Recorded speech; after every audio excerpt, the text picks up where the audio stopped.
Hi guys, welcome back to the channel. Thank you for joining me. Thank you for your continued support as always. Right, so I did a video a couple of days ago about the fact that there are apparently 80 to 100 Labour backbenchers who are very unhappy with this £6 billion of cuts that's going to be announced by Rachel Reeves. Now, the fact of that is that obviously there are a lot of people who are very unhappy about this in the backbenches, lots of people who are perhaps far left or leaning to the left, who are not happy about this this attempt to put hundreds of thousands, if not millions of people into poverty. So they have obviously been quite unhappy, and as I said in that video as well, the cabinet or the government called these MPs into a meeting to try and avert their fears. Now, according to an article which I've read just now, which I'm going to read through with you, this seems to have actually got worse rather than better. This meeting that they had hasn't really given people any hope that this is going to work out. It hasn't really satisfied them in terms of the worries and concerns that they've had. And it could actually mean that this dissent is spreading further throughout the party. So let's have a look and I'll show you what I mean. Okay, so MPs warn number 10, frontbenchers could quit over disability benefits plan. Number 10 has been warned it could face frontbench resignations if it follows through with plans to freeze disability benefits, a move that would require a vote in Parliament. Labour MPs have been particularly alarmed by the refusal, both in private and in public, by the Prime Minister and others in Cabinet to commit to not cutting help for the most vulnerable disabled people who cannot work. Downing Street has said that it would protect those who cannot work, but would not say they would be unaffected by the changes. Sources close to Liz Kendall suggested the Work and Pensions Secretary had been trying to reassure MPs on that front. A number of new MPs who spoke to The Guardian said they did not believe the government could push ahead with plans to freeze some personal independence payments given the scale of the backlash. MPs who met Keir Starmer's political director Claire Reynolds and economic advisor Rav Athwal in number 10 this week said it was repeatedly stressed to them that MPs' fears were being taken on board. The presentation to the MPs had not contained any detail about the proposed changes, which some said had provoked even further anxiety. Among those who spoke out at the meetings were dozens of Starmer-right MPs from the new intake, who warned number 10 the backlash would be far worse than that over the winter fuel payments. They suggested any vote in Parliament only required for the PIP freeze would lead to resignations, potentially from parliamentary aides, and a major rebellion. Several senior ministers are understood to have expressed concerns in Cabinet about the scale of the revolt, reportedly including the Deputy Prime Minister Angela Rayner, Ed Miliband and Lucy Powell. In the meeting, described as tense, Rayner, the Justice Secretary, Shabana Mahmood and the Home Secretary Yvette Cooper also raised the impact of spending cuts on their departments and what this would mean for services. Their spokespeople all declined to comment. Rachel Reeves, the Chancellor, defended the attempts to change the welfare system on Friday, saying it was absolutely clear that the current system is not working for anyone. Now it says, this is what she goes on to state, it's not for working people who need support. It's not working to get people into work so that more people can fulfil their potential, and it's not working for the taxpayer when the bill for welfare is going up by billions of pounds in the next few years. So we do need to get a grip. We need to spend more on national defence, but we need to reform our public services and we need to reform our broken welfare system. So this is all about defence. This is all about the national defence. She says it right there. They need to spend more on national defence. This is why the figure has jumped from 3 billion, which is what they were going to match the Conservatives with, up to potentially 6 billion.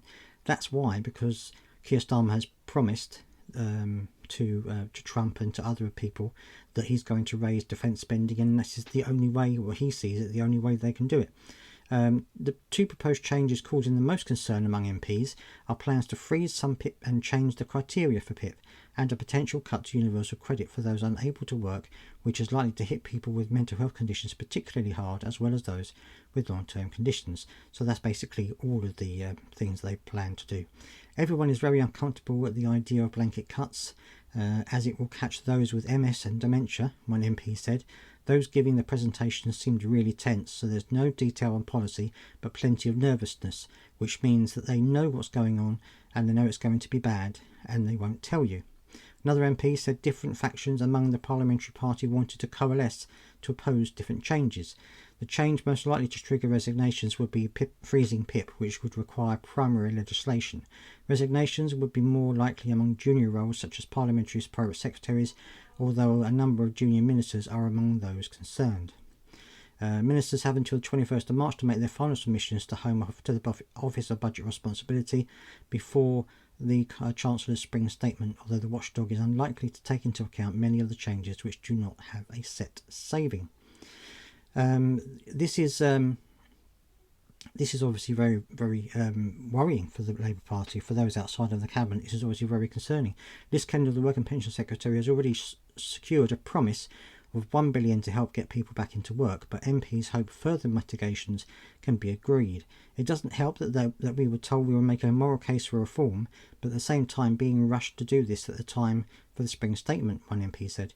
It undermines the idea of a moral case. It makes it just about saving money. The government source said it was unlikely the key measures that had been agreed would change, but said that there could be some tweaks around the edges. Some Labour MPs who attended the discussions in Downing Street said they thought Number 10 was listening to concerns, even if officials at the Treasury are reluctant to make changes. They finally acknowledged the level of concern on this issue, and they know the future of the party's unity really rests on this. We as a party and government need to be offering people a helping hand into work. So that's basically the situation as it is at the moment. So it looks like more and more MPs are becoming disenchanted with this situation. I've been on X, because I'm on X, or rather this account, this YouTube account is on X, where I comment on things that are going on, especially around the budget and the disability benefits at the moment. And I've seen on there a couple of Labour MPs taking to X to say that they were unhappy. One even said that if it came to a vote, they would vote against. Now, whether they actually will when the time comes, I don't know. But I know that there are a lot of people who are very concerned about this. Apparently, according to another report that I read, the Cabinet is on resignation watch because they expect some MPs to drop out of the party if these things go ahead. So it's getting rather hot under the collar in the Labour Party. Whether it will make any difference or not, I don't know. I really do think that Starmer and Rachel Reeves are very focused. They don't tend to see what's going on around them. They just focus on what they want to do. So it could come as a bit of a shock to them if it comes to that point that they announce it. I think there could be a big fallout. Let me know down in the comment section what you think. Are you bolstered by the fact that these Labour MPs are coming out and saying how concerned they are, or do you think that actually they're going to get whipped to say what they want to say? Oh, by the way, just before I go, I did attach a link to a post that I put on the channel. If you haven't seen that yet, do take a look. It's from Scope, and basically what you do is you put in your details. It tells you who your MP is, your local MP, and it sends them a letter, pre-written letter. You can add your own little comments to it as well. Send them a pre-written letter that you are against these cuts. There's also a petition that's ongoing on the UK Gov Petitions website, which you can also sign as well. So take a look at those, and we will discuss it again in the future. Don't forget to subscribe if you've got this far as well, please. And also, I will see you next time.